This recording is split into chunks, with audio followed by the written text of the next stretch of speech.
Yo colaboraba en ciertos colectivos de solidaridad y bueno, pues un día ofrecíme a facer la propaganda, los cartelos, e foi así como empecé a facer cartelos pues, para la plataforma de solidaridad con Chiapas o para el colectivo Mire Solidario, creo que fue en la campaña del 07, ahí empecé un poco a trabajar el tema del cartelismo, ¿no? Luego ya empecé un poco más a trabajar el cartelismo un poco por encargo, ya un montón de ONGs, de organizaciones y de colectivos empezaron a encargarme de los carteles.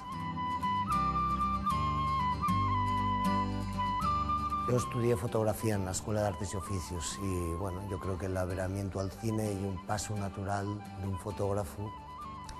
porque todo tiene que ver con la imagen, ¿no? Y el cine, igual que la fotografía, igual que el cómic, lleva una forma más de expresión y lleva una forma, yo creo que muy completa a la hora de contar una historia, ¿no? Puedes contar con elementos como la imagen en movimiento, elementos que pueden ser la música, la voz en off, lleva una forma más de contar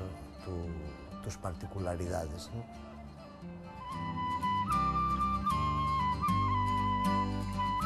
Pienso que les cuenques mineres asturianes dieron al mundo un ejemplo per grande de solidaridad, de internacionalismo, de sacrificio. Esas cosas buenas que la cuenca minera aporta a la historia de la humanidad, pienso que están en franca decadencia y muy escaecidas. Entonces, bueno, pues surgió la historia de intentar recuperar el espíritu de esa xente, no tanto como para hacerles un homenaje, sino también para que las generaciones nuevas de xente supieran de dónde provienen, supieran quiénes fueron los sus abuelos y les lluches de ellos.